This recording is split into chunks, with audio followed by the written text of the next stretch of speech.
Hello, independence day ഒക്കെ ആയിട്ട് ഇന്ന് നമ്മൾ പുട്ടാട്ടോ റെഡിയാക്കി എടുക്കാൻ പോകുന്നത്. സാധാ ഉണ്ടാക്കുന്ന പുട്ടിൽ നിന്ന് കുറച്ച് വെറൈറ്റി ആയിട്ടാണ് ഇന്ന് പുട്ട് ഉണ്ടാക്കി എടുത്തിട്ടുള്ളത്. 3 കളറിലാണ് നമ്മളിവിടെ പുട്ട് റെഡിയാക്കി എടുത്തിട്ടുള്ളത്. 3 കളറാണെങ്കിലും ഹെൽത്തി ആയിട്ടുള്ള റെസിപ്പി ആട്ടോ. അപ്പോൾ അതിന് വേണ്ടിയിട്ട് ഞാനിവിടെ 3 കപ്പ് പുട്ടുപൊടി എടുത്തിട്ടുണ്ട്. അതിലേക്ക് ആവശ്യത്തിനുള്ള ഉപ്പ് ചേർത്തിട്ട് ഒന്ന് മിക്സ് ചെയ്തിട്ട് മാറ്റി വെക്കുക. ഇനി പുട്ടിന് ഓറഞ്ച് കളർ കിട്ടാൻ വേണ്ടിയിട്ട് നമ്മളിവിടെ ക്യാരറ്റാണ് യൂസ് ചെയ്യുന്നത്. ക്യാരറ്റ് ഇതുപോലെ ചെറിയ കഷ്ണങ്ങളാക്കിയിട്ട് കട്ട് ചെയ്ത് കൊടുക്കാം. ഇപ്പോൾ നമ്മൾ ക്യാരറ്റൊക്കെ ഇവിടെ കട്ട് ചെയ്തെടുത്തിട്ടുണ്ട്. ഇതൊരു പാനിലേക്ക് ഇട്ട് കൊടുക്കാം. അതിലേക്ക് കുറച്ച് വെള്ളം ഒഴിച്ചിട്ട് അടച്ച് വെച്ചിട്ടൊന്ന് കുക്ക് ചെയ്തെടുക്കാം. ഒരുപാട് നേരമൊന്നും കുക്ക് ചെയ്യണ്ട കേട്ടോ. ക്യാരറ്റിൻ്റെ പച്ചച്ചുവൊക്കെ മാറി കളറൊക്കെ ചേഞ്ചായി വരുമ്പോൾ നമുക്ക് ഫ്ലെയിം ഓഫാക്കി കൊടുക്കാം. ചൂടാറി കഴിയുമ്പോൾ ഇതുപോലെ മിക്സിയുടെ ചെറിയ ജാറിലേക്ക് ഇട്ടിട്ട് ഒന്ന് അരച്ചെടുക്കാം. നല്ല ഫൈനായിട്ട് വേണം കേട്ടോ അരച്ചു കൊടുക്കാൻ. ഇനി മാറ്റി വെച്ച പുട്ടുപൊടിയിൽ നിന്നും 1 കപ്പ് പുട്ടുപൊടി എടുത്തിട്ട് ഇതുപോലെ ക്യാരറ്റ് അരച്ചത് അതിലോട്ട് ആഡ് ചെയ്ത് കൊടുക്കുക. എന്നിട്ട് നമ്മൾ സാധാ പുട്ടിനൊക്കെ നനച്ചെടുക്കത്തില്ലേ, അതുപോലെ ക്യാരറ്റ് വെച്ചിട്ട് ഇതുപോലെ ഒന്ന് കുഴച്ചെടുക്കാം കേട്ടോ. ഇപ്പോൾ ഓറഞ്ച് കളറിലുള്ള പുട്ടുപൊടിയൊക്കെ നമ്മളിവിടെ റെഡിയാക്കി എടുത്തിട്ടുണ്ട്. ഇനി പുട്ടിന് ഗ്രീൻ കളർ കിട്ടാൻ വേണ്ടിയിട്ട് ഞാനിവിടെ യൂസ് ചെയ്യുന്നത് മുരിങ്ങയിലയാട്ടോ. മുരിങ്ങയിലേക്ക് പകരം നമുക്ക് ഗ്രീൻ കളറിലുള്ള ചീര യൂസ് ചെയ്താലും മതി കേട്ടോ. എൻ്റെ കയ്യിൽ മുരിങ്ങയില ഉള്ളതുകൊണ്ട് അത് വെച്ചിട്ട് ചെയ്തതന്നേ ഉള്ളൂ കേട്ടോ.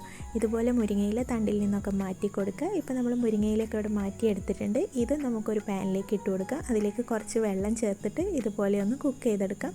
ജസ്റ്റ് ഒന്ന് തിളച്ച് വന്നാൽ മതി. അപ്പോൾ തന്നെ മുരിങ്ങയിലയുടെ കളറൊക്കെ ചേഞ്ചായി പച്ചച്ചുവൊക്കെ മാറി കിട്ടും.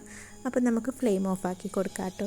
ഇനി ചൂടാറി കഴിയുമ്പോൾ ഇതുപോലെ മിക്സി ജാറിലേക്ക് മാറ്റിയിട്ട് ഫൈനായിട്ടൊന്ന് അരച്ചെടുക്കാം. അത് നമുക്ക് പുട്ടുപൊടിയിലേക്ക് ആഡ് ചെയ്തിട്ട് സാധാ നമ്മൾ പുട്ടൊക്കെ നനച്ചെടുക്കുന്ന പോലെ ഒന്ന് നനച്ചെടുക്കാം. ഇപ്പോൾ ഗ്രീൻ കളറിലുള്ള പുട്ടുപൊടി നമ്മൾ റെഡിയാക്കി എടുത്തിട്ടുണ്ട് കേട്ടോ. ഇനി നമ്മൾ ഡെയിലി സാധാ വീട്ടിലുണ്ടാക്കുന്ന വൈറ്റ് പുട്ടിന് ഇതുപോലെ നനച്ച് വെക്കാം കേട്ടോ.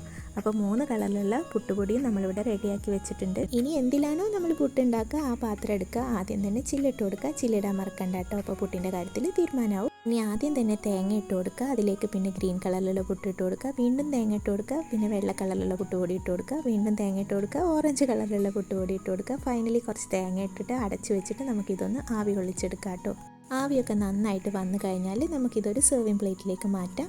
ഇപ്പോൾ ഇതാ 3 കളറിലുള്ള പുട്ട് നമ്മളിവിടെ റെഡിയാക്കി എടുത്തിട്ടുണ്ട് കേട്ടോ. വീട്ടിൽ എത്ര മെമ്പേഴ്സ് ഉണ്ടോ അതിനനുസരിച്ച് റെഡിയാക്കി എടുത്തോളൂ. ഞാനിപ്പോൾ 2 കുറ്റി പുട്ടാട്ടോ റെഡിയാക്കി എടുത്തിട്ടുള്ളത്. അപ്പോൾ ഇത്രയേ ഉള്ളൂ. 3 കളറിലുള്ള പുട്ടൊക്കെ ഇവിടെ റെഡിയാക്കി എടുത്തിട്ടുണ്ട്. സംഭവം 3 കളറിലുള്ള പുട്ടാണെങ്കിലും ഹെൽത്തി ആയിട്ടുള്ള പുട്ടാട്ടോ. പിന്നെ ക്യാരറ്റും മുരിങ്ങയിലൊക്കെ വെച്ച് ചെയ്തുകൊണ്ട് ടേസ്റ്റിലൊന്നും ഒരു വ്യത്യാസമില്ല. നല്ല ടേസ്റ്റാണ്. സാധാ പുട്ടൊക്കെ കഴിക്കുന്ന പോലെ കടലക്കറിയുടെ കൂടെയോ പപ്പടത്തിൻ്റെ കൂടെയോ അല്ലെങ്കിൽ പഴം കൂട്ടിയിട്ടൊക്കെ കഴിക്കാം കേട്ടോ. അപ്പോൾ അടുത്തൊരു വീഡിയോ ആയിട്ട് കാണുന്നവരെ ടാറ്റാ ബൈ. എല്ലാവരും സേഫ് ആയിട്ടിരിക്കുക, ഹാപ്പി ആയിട്ടിരിക്കുക. Thank you all.